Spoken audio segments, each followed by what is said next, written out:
This is TNA World Heavyweight Champion Bobby Roode, and you're watching Amplified TV. So how did you get into wrestling? I grew up in Canada, and I was a big wrestling fan growing up, but I played hockey basically my entire life up to the point I was about 19. I played really competitive hockey, and I always wanted to be a pro hockey player when I grew up, but I got to a certain point in my life when I was about 19. I knew that I wasn't going to make a career out of it, so I had a friend who was into wrestling, and of course, being a big fan, I wanted to try my hand in it, and I did. As soon as I got in the ring, something came over me. It was like, it got into my blood right away, and I just had to learn the business, and I wanted to be in the business, and here I am 14 years later as the world champion. Okay. What was the training process like? I was quite lucky, actually. A lot of people go to schools now where they get trained, and there's a number of guys and girls that are in the group, upwards to 10 to 15 people that are getting trained at the same time.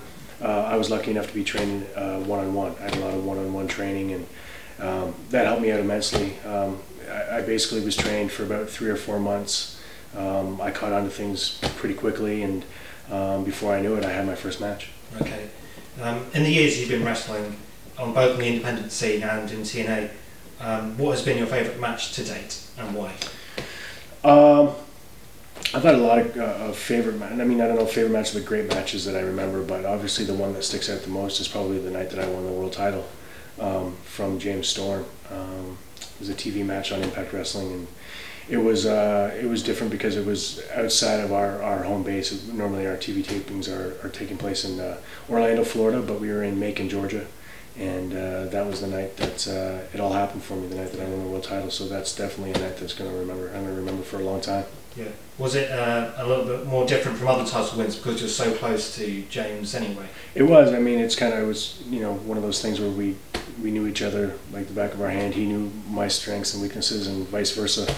And even when we were tagging together, our chemistry was so good. That's why we became so successful together. Yeah.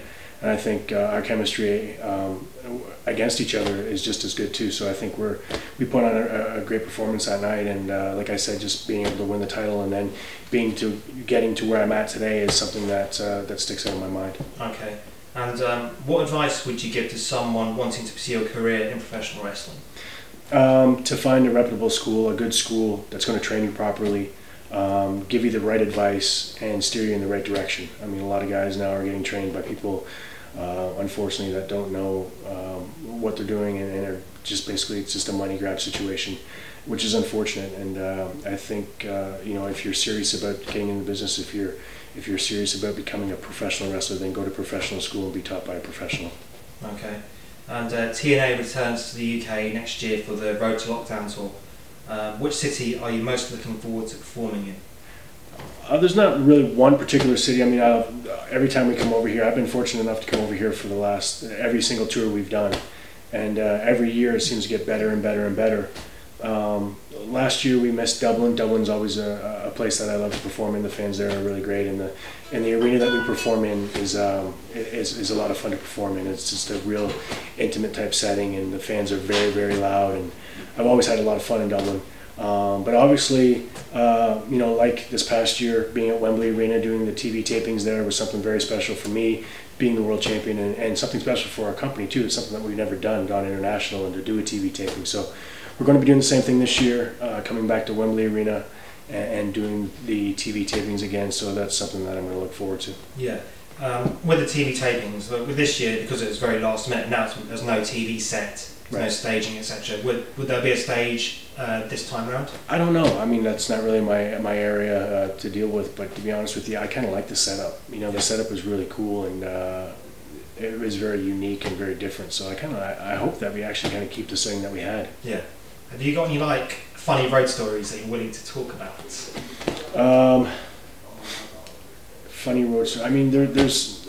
I've been on the road so much these last little while, and I just travel with with good guys, and we always have a lot of fun together. There really isn't any kind of crazy story that really sticks out in my mind. But we in this business, you're away from your family so much, and you're gone from home, and you spend so much time together with the guys. You gotta try to make it a happy place to be, and you hang around the people that make you happy, and we have a good time when we're away. Okay, cool. And yeah, how do the United Kingdom fans compare to the fans back home in North America? You know, they're different in a way. You know, I mean, I guess the North American fans are spoiled in a sense because we perform there all the time. That's our home. You know, we travel around. We do our TV tapings, you know, in Orlando. So seemingly anybody in North America could come to Orlando and see us whenever they wanted to, as well as we do our live events in different parts of the country. So, you know, people, we're accessible to them. Those people in North America. Yeah. Over here, it's something special. You know, we come over here once a year. And you know, every year it seems to get better and better and bigger. So we always try to give the UK fans something different, such as the cage matches this year. You know, but it's very respectful. The fans over here are very respectful, and it's always, you know, a joy to come here and perform in front of the fans because you know that they're there to see you. You know that they're there to witness TNA wrestling and to watch their favorite stars or to boo their favorite stars, or, you know.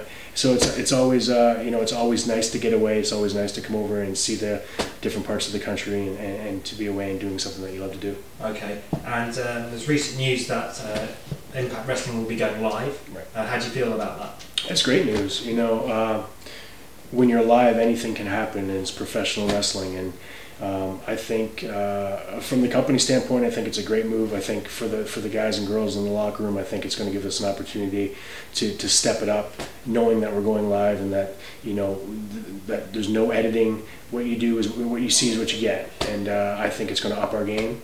For the fans, it's going to give them something to be excited about. Yeah. You know, to be able to watch it unfold live as it goes instead of tuning into something that's been taped and they may have already heard what happened. So I think it's a win-win situation for everybody. Okay, and finally, what would be your dream match? Who would be your dream opponent, and where would you like this match to take place? Well, I mean, it's hard because I mean I grew up such a huge fan of Curt Hennig, and of course Curt Hennig's not around anymore. But I always get that question: if there was a guy that I would love to get in his prime, in my prime, to wrestle against each other, would definitely be Curt Hennig. But for the here and now, for something that could actually happen, I would love to wrestle against Austin Aries. Yeah. Austin, I think, is a superb talent. He's the longest reigning X Division champion. I'm the longest reigning World Heavyweight champion. So I think, you know, those two things together, I think, would give the fans something to look forward to. And you know, I think that, like I said, he's a great talent.